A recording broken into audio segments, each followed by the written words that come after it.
राज्य सहसचिव national Dalit movement for justice. National Dalit movement for justice ही अनुसूचित जाती जमातीच्या न्याय हक्कासाठी लढणारी देशभरातली एकमेव सामाजिक संघटना आहे। या संघटनेच्या माध्यमातून डॉक्टर केवल उके हे आमचे राज्याचे महासचिव आहेत, पंचशीलाताई कुंभारकर हे राज्याच्या संघटिका आहेत, शिवरामदादा कांबळे हे राज्याचे संघटक म्हणून काम करतात। शिवाय संपूर्ण राज्यभर ज्यांचं नाव झालेलं आहे ते आमचे राज्याचे सचिव आदरणीय वैभवजी गीते साहेब यांच्या प्रयत्नातून आतापर्यंत महाराष्ट्रामध्ये जेवढे काही अॅट्रॉसिटीचे खून झालेले आहेत त्या खुनामध्ये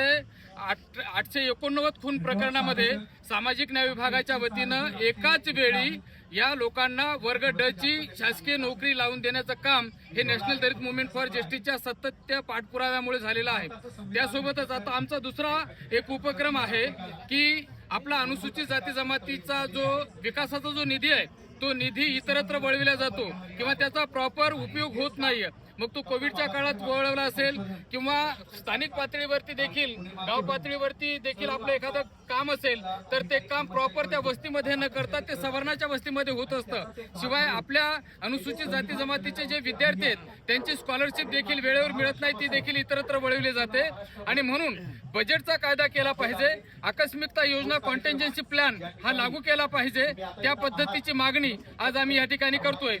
मी भीमा कोरेगाव शौर्य दिनाच्या निमित्तानं जेवढे काही समाज बांधव या ठिकाणी आलेले आहेत मानवंदना देण्यासाठी त्या सगळ्यांना विनंती करतोय की आपण ह्या नॅशनल दलित मुवमेंट फॉर जस्टिसच्या स्टॉलला भेट द्यावी आणि प्रत्येकाने एक पत्र मुख्यमंत्र्यांना लिहायचंय, कारण या पत्राचा एक मोठा इफेक्ट होत असतो आणि लाखो पत्र म्हणजे दरवर्षी आपण चैत्यभूमीवरती देखील वेगवेगळ्या विषयाला घेऊन पोस्टकार्ड कॅम्पेन करतोय, त्याच पद्धतीचा हा पोस्टकार्ड कॅम्पेन करतोय। आणि अनुसूचित जाती जमातीचा निधी इतरत्र वळू नये म्हणून बजेटचा कायदा केला पाहिजे। त्यासोबतच नितीन आगे खून प्रकरण असेल, सागर शेजवळ जवखेड प्रकरण असेल, बाबासाहेब आंबेडकरांची रिंगटोन वाजते आणि त्या मुलांची हत्या होते, अशा या प्रकरणामधल्या आणि यासह गंभीर प्रकरणातली जी काही खून प्रकरण आहेत त्या खून प्रकरणामध्ये फास्ट ट्रॅक वरती घेऊन त्या संबंधित आरोपींना फाशीची शिक्षा झाली पाहिजे। त्यासोबतच संपूर्ण देशभर गाजलेलं एक प्रकरण म्हणजे खैरलांजी प्रकरण आणि या खैरलांजी प्रकरणामध्ये आता जे काही आरोपी सध्या जेलमध्ये आहेत तर त्यांनी एक विनंती याचिका कोर्टामध्ये सादर केलेली आहे आणि त्यांनी असं सांगितलंय, कारण आपल्या ही केस लढवणारे जे वकील होते विशेष सरकारी वकील उज्ज्वल निकम यांच्या ढिसाळपणामुळे फाशीऐवजी त्यांना जन्मठेपेची शिक्षा झाली आणि जन्मठेपेची शिक्षा झाल्याच्या नंतर जन्मठेपेमध्ये असं प्रॉपर कुठेही प्रावधान नाही। 15 वर्ष झाली, 20 वर्ष झाली की त्यांना वाटतं की आम्ही आता जन्मठेप पूर्णपणे भोगून झालेली आहे, म्हणून त्यांनी एक दया याचिका दाखल केलेली आहे। त्याच्यावरती नॅशनल दलित मुवमेंट फॉर जस्टिसच्या वतीनं एक पुनर्विचार याचिका आम्ही दाखल करतोय की बिहारमध्ये ज्या पद्धतीनं अशाच पद्धतीचं जे हत्याकांड झालं होतं त्या हत्याकांडामध्ये तिथे पुनर्विचार याचिका दाखल झाली आणि त्या लोकांना मरेपर्यंत जन्मठेप ही झालेली होती, तशाच पद्धतीची मरेपर्यंतची जन्मठेप व्हावी म्हणून आदरणीय वैभव गीते साहेब राज्याचे सचिव आणि मी स्वतः खैरलांजीमध्ये आम्ही प्रॉपर 4 वेळेस गेलेलो होतो, ज्या ठिकाणी त्यांच्या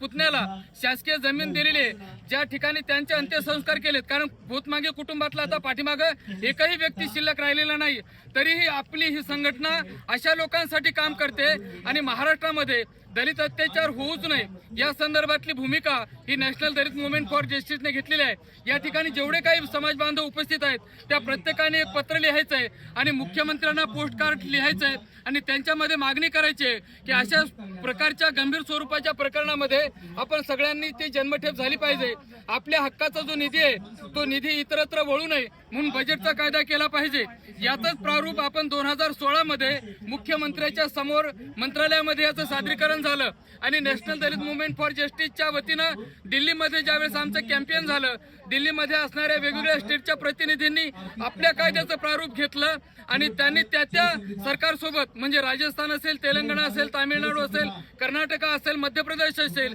तिथल्या प्रतिनिधींनी त्यांच्या मुख्यमंत्र्यांसोबत टाईप केला आणि त्या मुख्यमंत्र्यांनी तो कायदा पास केला। म्हणजे इथे फुले शाहू आंबेडकरांचं नाव घेतलं जातं परंतु प्रत्यक्षामध्ये कृती मात्र तशा पद्धतीची केली जात नाही, हा दिखाऊपणाचा आव आहे। इथे पुरोगामी महाराष्ट्र म्हणून संबोधलं जातं परंतु या पुरोगामी महाराष्ट्रामध्ये ही जातीयतेची झळ ही दिवसेंदिवस वाढत आहे, तिची तीव्रता कमी झाली पाहिजे। वास्तविक पाहता 75 वर्षामध्ये स्वातंत्र्याला 75 वर्षे झालीत आणि आपण संविधानाचा अमृत महोत्सव देखील साजरा करतोय, परंतु हे भारतीय संविधान खरंच इतरांपर्यंत पोहोचलं का ते न पोहोचू देण्यासाठी देखील ही शासनाचा जो ढिसाळपणा आहे आणि त्यांना असं वाटायला की फक्त वरवर दाखवायचं असतं, परंतु प्रत्यक्षामध्ये समता, स्वातंत्र्य, बंधुत्व आणि न्यायाची जी भूमिका आहे ती भूमिका मात्र इथल्या लोकांना ती कळूच नाही अशा पद्धतीची व्यवस्था केलेली आहे। आज